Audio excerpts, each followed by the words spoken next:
With home prices climbing, it seems like the only path to home ownership these days is to buy an absolute lemon of a property and then fix it up with sweat equity. And that is exactly what I set out to do when I bought this home a couple years ago. Over the course of many weekends, I poured a ton of sweat equity into this house, which can be roughly divided into these 4 buckets of projects. Let's start in the backyard.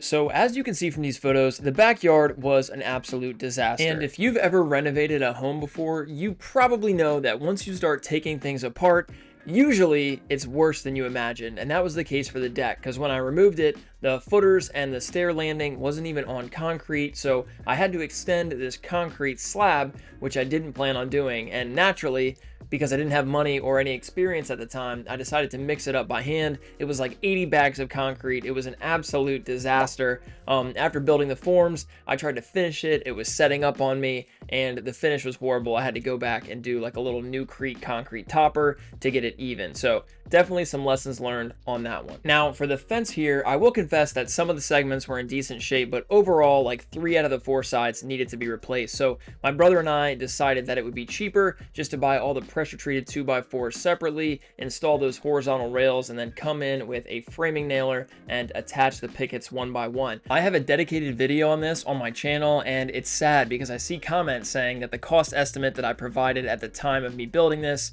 that everything has gone up by like 3 or 4 times. So I'm glad I built this when I did, because it would be, you know, four times more expensive to do it today. And I would like to think that using a framing nailer and a circular saw at night for this one fence segment was the biggest D-bag move to my neighbors on this entire renovation, but they got me back for it later on, and I'll explain that in a minute. And while I was building the fence, I decided to set a few more posts for a privacy screen. And next up, I decided to install my very first paver patio, and I went with a work harder, not smarter approach for this one by hand tamping everything, loading stone into my pickup, hand shoveling it. This was so much labor. If you've ever done any kind of earthwork or paver work, you know that there's a lot of steps, a lot of heavy lifting, a lot of bending over. This was rough. And that's my brother Ryan helping me out with this paver patio, and I'll give him a formal introduction a little later on in the video. And I tried to get cute by making the edge of the paver patio curved, but don't know how much I love that. And if you remember those posts that I set, I painted them black, and then I attached these horizontal 2x6s to each of the vertical 4x4s to give myself a nice little privacy screen. Now, going off on a quick tangent here, the median home value of properties in my neighborhood when I bought this house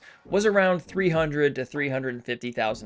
I was able to find this property off market and buy it for around $170,000. And you probably think that I overpaid for it based on how much work I've already put into the property, but it actually appraised, I believe, for $219,000. So in theory, I had, you know, $30,000 or $40,000 in equity right off the bat, which was nice. And going back to what I said earlier about everything being twice as involved and complicated as you would like, I wanted to plant some grass, but the soil was just in horrible shape. I did some soil samples. I needed to add a bunch of topsoil and other components to the soil to actually make grass grow, so that was a pain in the butt as well. And you might be wondering where I learned how to do all of this, and the honest truth is I didn't have any construction or DIY or renovation experience until buying this property.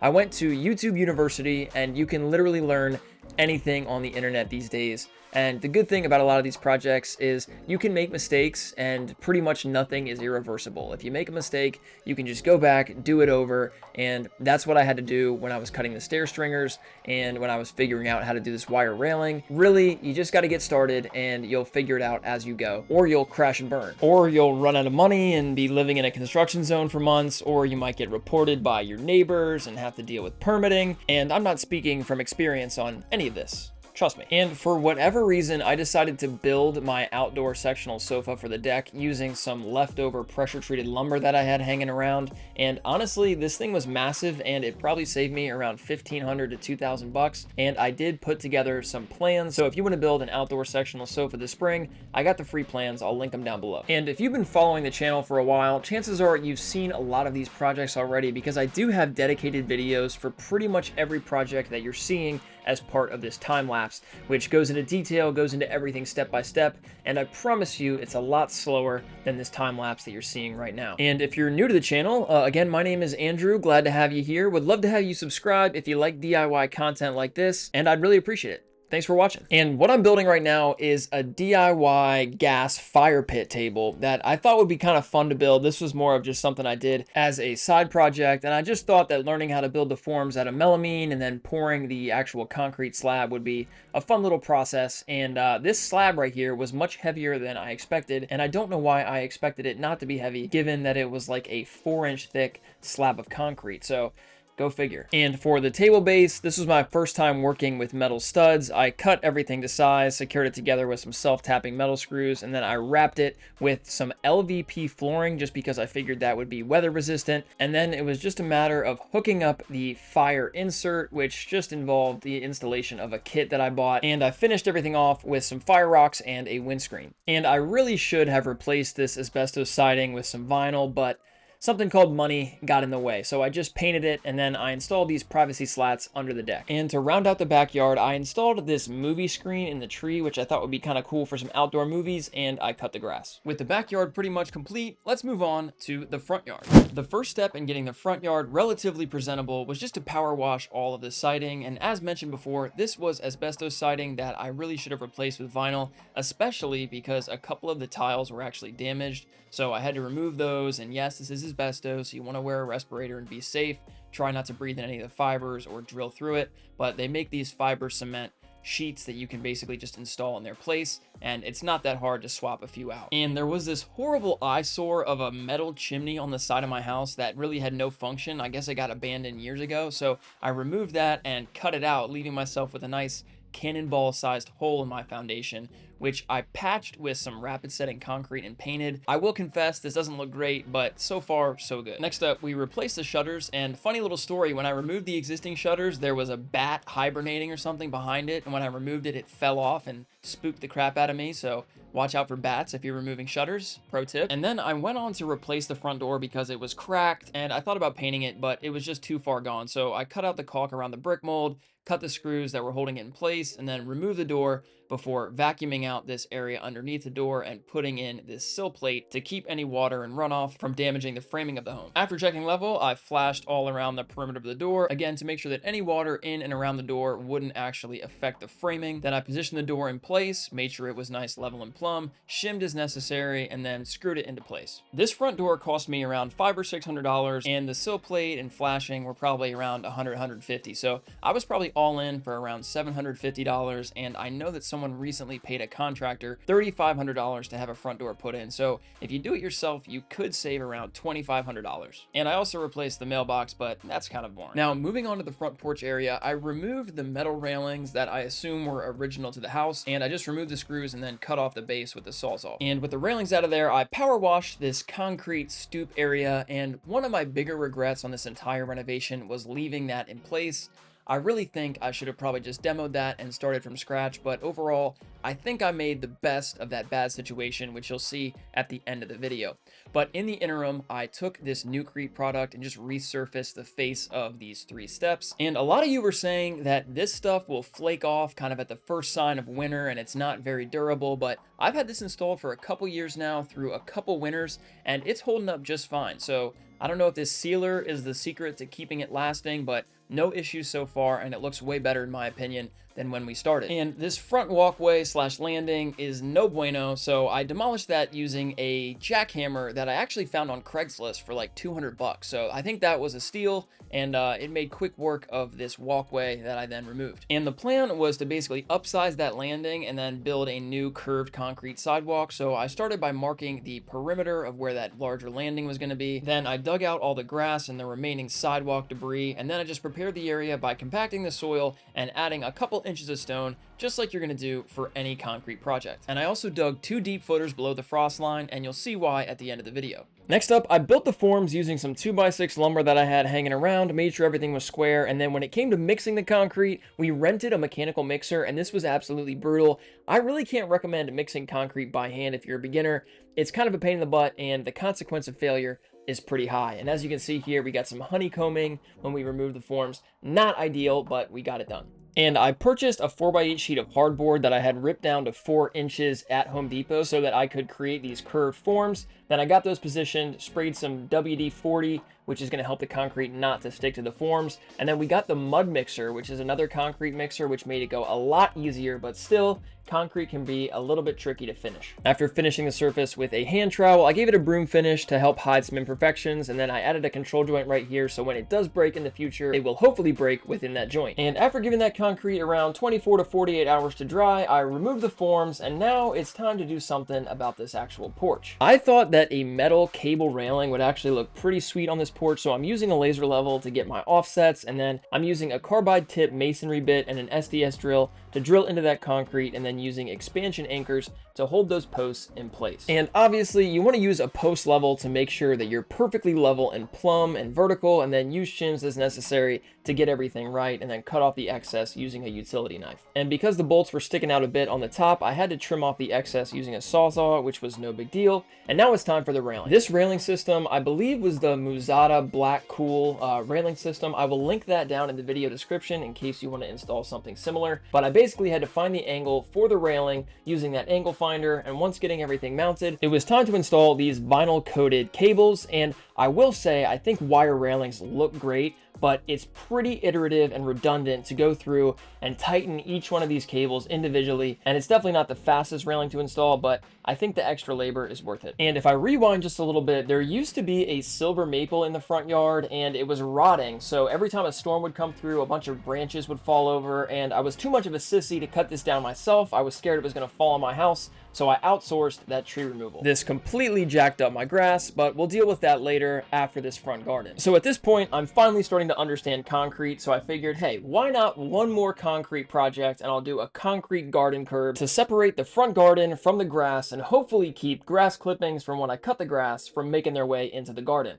So I excavated out a little path, as you can see here. I compacted it, and you know the drill as much as I do at this point. We got to get stone, we got to get some landscape fabric, and we got to do a bunch of compaction and break our backs, because this is not easy. Now, every time I install landscape fabric, I get a bunch of comments saying that, no, landscape fabric doesn't work, the weeds will still grow up through it, it's gonna rip eventually. So I want to get your all's input. Is landscape fabric a good thing? Does it help to prevent the stone from settling? Or is it just a pain in the butt because once the weeds come through, you got to go in and remove the landscape fabric? I don't know. Let me know down in the comments. And to build these forms, I used 2x6 lumber, and then I cut a 6-inch spacer to make sure that I had a uniform 6-inch spacing between those two boards. And I used the mud mixer again to mix that concrete. And a little pro tip here, you can use a reciprocating saw without a blade as kind of a vibrator to help break up any air pockets and fill any voids in the concrete. So if you are doing concrete work, consider using a reciprocating saw without a blade as kind of a concrete vibrator. The more you know. And concrete finishing is an art. I don't think I am an artist when it comes to finishing concrete, but I do my best, and I get a, let's call it a satisfactory finish. So I'm adding a few control joints here, so when the concrete does crack, it'll crack in those joints. And here's a look. And just like before, we're gonna give the concrete around 24 to 48 hours to cure, and then we're just gonna remove the forms. And this is a pretty satisfying part of the project because you get to see how you did. And back to that landscape fabric, I installed it there and backfilled everything with mulch. Now, with the garden curb in place, let's focus on the lawn. I went and I got a few loads of topsoil and I spread it around the lawn wherever it was needed. Then I rented an aerator, aerated the entire lawn going back and forth, and I even went the extra mile and dethatched the lawn. I thought I did everything right here. Then I just got a seed spreader, spread it around the lawn, did a little hand application near the garden curb, and at this point, we've done everything we can. All we have to do now is water the lawn to make sure it doesn't dry out. And while we wait for the grass to grow, let's go in the backyard and build a pretty sweet modern shed. But first, I have to come clean about a secret product that I've been developing for the past year that has nothing to do with home improvement, but everything to do with my hobby, golf. I introduce you to Beach Birdie. Beach Birdie is the first ever pitch and putt beach golf game that's going to make your next beach vacation 10 times better if you like golf. Setup is super simple and it's played like cornhole. You get different point values depending on where your shot lands, and the first team to 21 points wins. Increase the distance to increase difficulty based on the skill levels of you and your opponent. And Beach Birdie is not just for the beach. I designed it to be a golf training aid that has everything you need to improve your golf game in one bag. Now, the driver off the tee at the beach is a little crazy, but you could if you want to. And Beach Birdie comes with real and foam balls for obvious reasons. And unlike the other guys who are charging you hundreds of dollars for a simple putting green, Beach Birdie comes with everything you see here, including this adjustable length putter for both kids and adults, and this super high quality stainless steel 60-degree lob wedge, which is good enough to actually use on the golf course. And you're probably thinking, Andrew, how am I going to carry all that? Well, everything fits neatly into the Beach Birdie bag, which is designed to be the same size and just as portable as a regular bag of clips. Translation, you can take it to Kyle's bachelor party in Cancun. There are dozens of ways you can get creative and have fun with Beach Birdie, and it would mean the world to me if you could support the channel by picking one up, so I don't have to wave the white flag and go out of business immediately. The first 3 orders are going to get one of these AWP leather tool belts, which are valued around 130 bucks. And the next 10 orders after that are going to come with a free hat like this one or the black one. I only have 100 of these, and each one is embroidered from 1 to 100. This one's 33. So if you're part of the initial order, you'll have an embroidered bag, which will let me know that you were one of the OGs who supported Beach Birdie and the channel. All right, thank you guys so much for the support. Now, back to the shed. So if you're anything like me, sometimes you get a project in your head that's completely unnecessary, 100% not needed, and it's gonna be a ton of work that you probably don't even have time for. But once you have it in your mind, you just gotta do it. And that's kind of the case for this modern shed that I'm building in the backyard. There was an existing 10 by 10 concrete slab from the existing shed that I demolished because it was a metal shed that was all rusted out. So I decided to use that same footprint instead of expanding it, which left me with a 10 by 10 footprint for the shed, which is pretty small. And framing the side and back walls for the shed was pretty easy, but it was this front wall which required a bit more structural engineering, if you will, and a bit more thought. So I got everything positioned in place, and my brother and I tacked everything in place with some nails and lifted it up into place. You can use a temporary brace like that, but because we had 2 people, we were able just to hold everything, position it in place, and then screw and nail everything together temporarily until we could get the top plate in to lock it up permanently. And I'm not going to get super detailed with how I built this shed because I literally have videos for every step of this project. So if you want to build a similar shed, once you see how it turns out, I have free framing plans. I have so many videos. I'll link them all down below, but you can learn how to do everything step by step, like those bird's mouth cuts so that the rafters sit flush. A little bit too detailed to talk about in a time lapse, but I have a detailed video showing how to do it. And at this point, we basically did everything at ground level, so it got a little bit tricky being up on ladders to install the fascia boards, the blocking, and you can install one of those temporary braces if you're working by yourself to hold the other side, and you're gonna screw everything in place. Again, we used some temporary blocking for support, and installing this was a little bit tricky up on the ladder. I used 1/2-inch plywood sheets for my roof decking, and make sure that your plywood gaps line up in the middle of a rafter. After using a chalk line and a circular saw to cut off the excess, I used a chalk line to mark all of the rafters underneath the plywood so that when I'm nailing the roof decking in place, I make sure to hit a rafter. And a lot of you guys gave me a hard time for painting my grass when I was painting the LP Smart Siding for this shed. I get it, but at the end of the day, grass is going to grow back, people. It's not that big of a deal. And in hindsight, I feel like I was pretty inefficient with how I cut the siding and with how I cut the sheathing. I just marked everything instead of just using a router or something to cut it in place. I put it up there, marked it, took it down, cut it with a circular saw, finished the cuts with a jigsaw. It was just too many steps that aren't needed. You can just secure the sheathing in place and cut it out using a sawzall or a router without any of those additional steps. Now, this is when things started to get a bit brutal because working up on ladders and then working upside down to install the soffit was pretty tough, and bar clamps are going to be your best friend to temporarily hold everything in place. I decided to pre-paint all of my trim before installing it, and I went with PVC trim so that I didn't have to deal with it rotting out after a couple years. For these front windows, I left a bit of an overhang, and then I used acrylic panels because it was way cheaper than glass, and then I attached the fascia boards at the top of the shed. Installing the windows was not too bad. I just positioned the flange in place, screwed it in, and then again used PVC trim around the edge of the windows. Flashing is the most important part of the windows, obviously.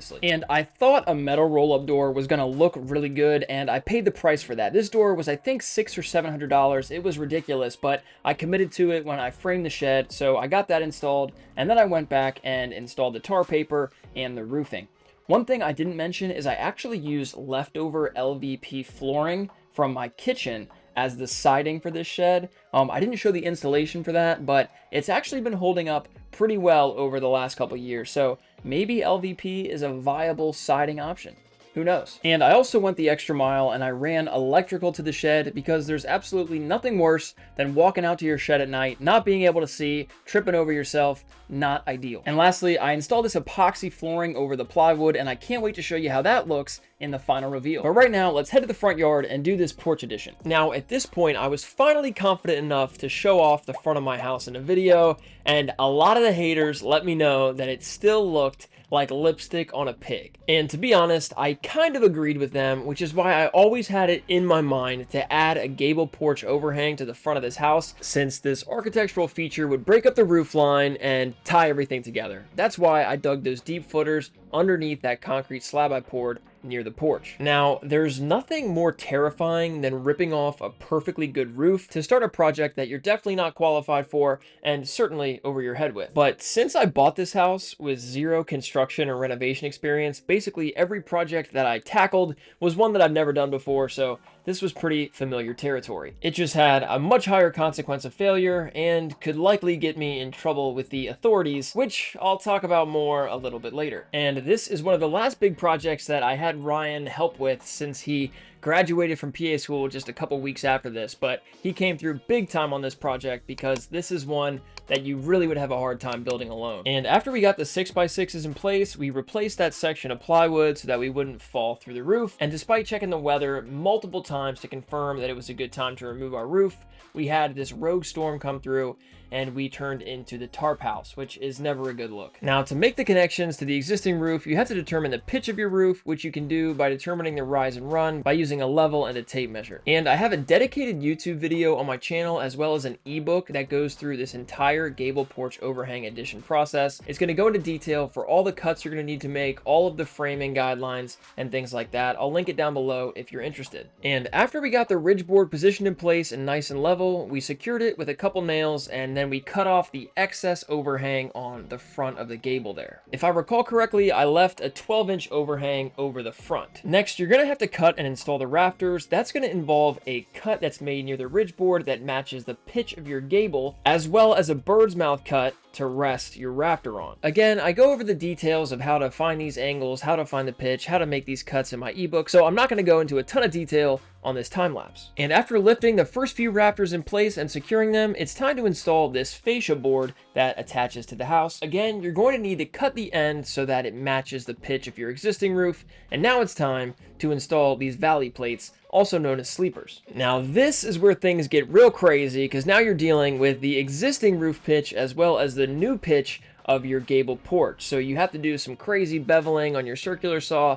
Honestly, once you get the hang of it, it's not that bad, but it can be a little bit intimidating. But here's a look at everything fully framed, and after decking over the new gable with some plywood, we installed some PVC fascia boards where we removed the previous fascia board, and we just installed that PVC all the way down. And then we obviously applied some PVC fascia trim to the front and sides of the gable as well. And although I was very tempted to try to install the roofing for the house by myself because Ryan was studying for PA finals, I bit the bullet and I hired this one out, guys. I know, very soft, very shameful, but it's the truth. I didn't have it in me, not this time. And for the underside of the gable, I did a little bit of framing so that I could cover it in tongue and groove. Next, I decided to dress up these vertical support columns a bit by framing them out a bit thicker and then installing this fake stone product.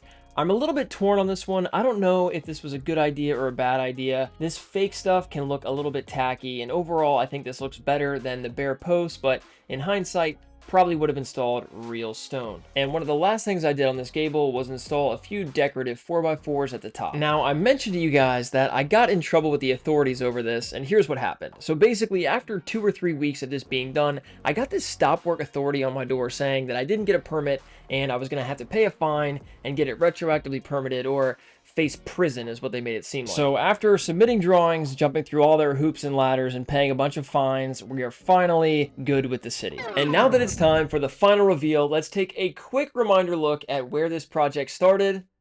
And here is a look at the final result.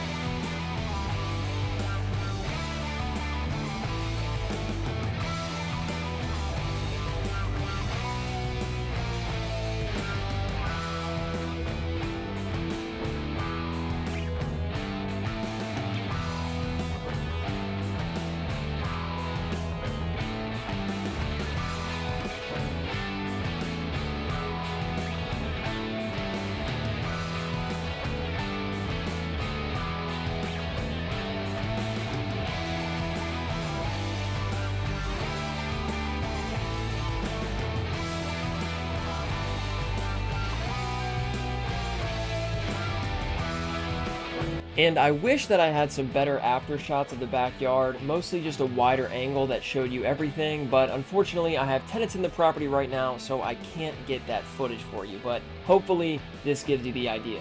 And if you enjoyed this video, I recently bought my next fixer-upper property that I'm currently renovating, and the next couple videos will be a kitchen remodel if you want to subscribe and follow me on that journey. Don't forget to use code ATI if you want to support the channel by picking up a beach birdie, and please leave all your feedback down below, both on the house, your favorite project, my beach birdie endeavors. I'd love to hear from you guys, and I really do appreciate your support.